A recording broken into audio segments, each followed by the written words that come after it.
नमस्कार दोस्तों, great to India YouTube channel में आपका स्वागत है। यह है फ्यूचर लर्निंग प्लेटफॉर्म। तो आज के अपने जो सेशन में हमारे जो मोस्ट क्वेश्चन रहने वाले हैं, तो आर्ट एंड कल्चर का टॉपिक रहेगा आज, और राजस्थान की भाषा व बोलियों से रिलेटेड जो मोस्ट क्वेश्चन है। तो 30 MCQ सीरीज रहेगी अभी यहाँ पे। तो चलो सबसे पहला क्वेश्चन स्टार्ट करते हैं, और कमेंट बॉक्स में अपना स्कोर जरूर शेयर करें। तो चलो सबसे पहला क्वेश्चन, रागड़ी क्या है? रागड़ी जो होती है एक ये बोली होती है, क्या होती है? एक बोली। नेक्स्ट, हाड़ौती बोली राजस्थान के किस क्षेत्र में प्राय नहीं बोली जाती? तो ये क्या कह रहा है? हाड़ौती बोली जो है राजस्थान के किस क्षेत्र में प्राय नहीं बोली जाती है, वो बताना आपको यहाँ पे। तो टोंक में नहीं बोली जाती। कहाँ पे? टोंक क्षेत्र में। बेली कृष्ण रुक्मणी किस भाषा का ग्रंथ है? तो ये जो है कौन सी भाषा का ग्रंथ है? ये जो ग्रंथ है उत्तरी मारवाड़ी का ग्रंथ है। सही आंसर आएगा इसका बी। गोडवाड़ी क्या है? गोडवाड़ी क्या है? तो ये जो होती है एक मेवाड़ी की उपबोली होती है। किसकी होती है? मेवाड़ी की उपबोली जो होती है वो गोडवाड़ी होती है। राजस्थानी भाषा में स्वर है। राजस्थानी भाषा में स्वर कितने होते हैं? तो वो होते हैं स्वर 11। कितने होते हैं? 11। वेरी इंपॉर्टेंट क्वेश्चन साबित होने वाला है ये। हाड़ौती का भाषा के अर्थ में प्रयोग सर्वप्रथम किसके द्वारा किया गया? तो ये जो प्रयोग है सर्वप्रथम किसके द्वारा किया गया? तो ये जो किया गया है केलांग के द्वारा। किसके द्वारा? केलांग के द्वारा। राजस्थानी भाषा का उद्गम हुआ है।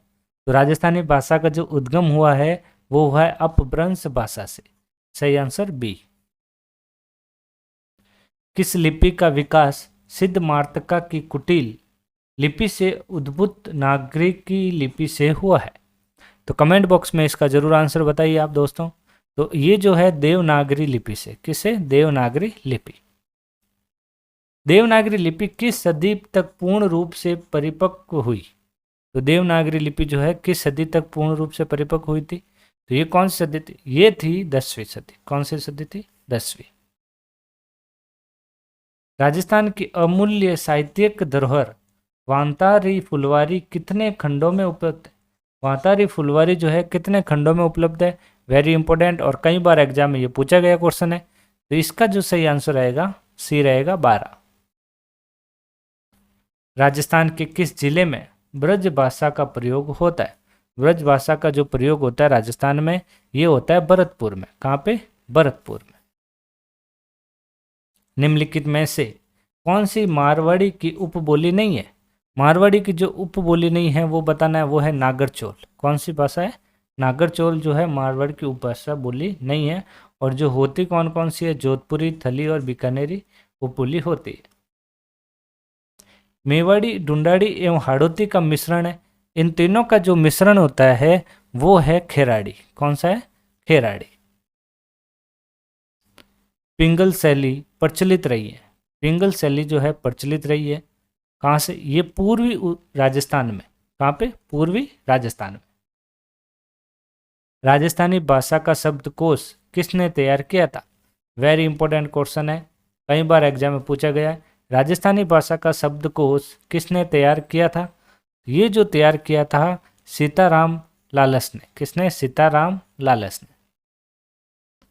संविधान की किस अनुसूची में राजभाषाओं को सम्मिलित किया गया है? तो ये जो सम्मिलित किया गया है 8वीं अनुसूची में। किसमें? 8वीं अनुसूची में। मारवाड़ी और मालवी के सम्मिश्रण के उत्पन्न बोली क्या होती है? तो ये जो उत्पन्न बोली है वो है रांगड़ी। कौन सी है? रांगड़ी। विजयदान देता किस भाषा के लेखक है? तो ये जो लेखक है किस भाषा के लेखक है? ये लेखक है राजस्थानी भाषा के। किसके भाषा के? राजस्थानी भाषा के। 19 क्वेश्चन, निम्नलिखित में से मारवाड़ी बोली का साहित्यिक रूप कौन सा है? तो ये जो साहित्यिक रूप है वो कौन सा है? वो है डिंगल। कौन सा है? डिंगल। ग्रियर्सन ने राजस्थानी बोलियों का वर्गीकरण कितने प्रकार से किया गया? तो कितने प्रकार से किया गया है? 5 प्रकार से। सोरठा, छंद, राग किस बोली की शिल्पगत विशेषताएं हैं? और वो है ये जो है सारी क्या है? एक मारवाड़ी है। क्या है? मारवाड़ी बोली। सुमिलित युग्म बताना है। सुमेलित जो युग्म है यहाँ पे जो है वो बताना आपको। उदयपुर जो है मेदपाट, जोधपुर में मरु है और जयपुर में ढूंढाड़। तो इसका जो सही आंसर है वो है डी। डूंगरपुर में बोली जाने वाली बोली कहलाती है। डूंगरपुर में बोली जाने वाली जो बोली होती है वो क्या कहलाती है? वागड़ी कहलाती है। क्या कहलाती है? वागड़ी। क्षेत्रफल की दृष्टि से प्रथम स्थान किस बोली का है? तो क्षेत्रफल की दृष्टि से जो प्रथम स्थान है वो है मारवाड़ी। कौन सी बोली है? मारवाड़ी। राजस्थान की प्रतिनिधि भाषा मारवाड़ी का आरंभ काल माना जाता है। तो आरंभ काल कौन सा माना जाता है? ये माना जाता है 8वीं सदी। कौन सा? 8वीं सदी। Very important question. Dungarpur Banswara में बोली जाने वाली बोली कहलाती है। डूंगरपुर और बांसवाड़ा में जो बोली जाने वाली जो बोली होती है वो कौन सी बोली होती है? वो होती है वागड़ी बोली। उदयपुर, भीलवाड़ा और चित्तौड़गढ़ में अधिकांश बोली जाती है। तो यहाँ पे अधिकांश क्या बोली जाती है? कौन सी भाषा? मारवाड़ी, मेवाड़ी भाषा बोली जाती है। दक्षिणी राजस्थानी किस भाषा को कहा जाता है? तो ये कौन सी भाषा को कहा जाता है? ये कहा जाता है निमाड़ी भाषा को। कौन सी भाषा? निमाड़ी। मारवाड़ी के बाद राजस्थान की सबसे महत्वपूर्ण बोली किसे माना जाता है? मारवाड़ी के बाद जो राजस्थान की सबसे महत्वपूर्ण बोली होती है वो होती है मेवाड़ी। कौन सी बोली है? मेवाड़ी। खेराड़ी बोली किस क्षेत्र में प्रचलित है? तो ये कौन से क्षेत्र में? टोंक भीलवाड़ा क्षेत्र में सबसे ज़्यादा प्रचलित हैं। तो ये जो थे अपने 30 MCQ सीरीज थे, मोस्ट ही इम्पोर्टेंट। कल वापस सेम क्लास सेम टाइम। तो आज का सेशन यही एंड करते हैं दोस्तों। Thank you.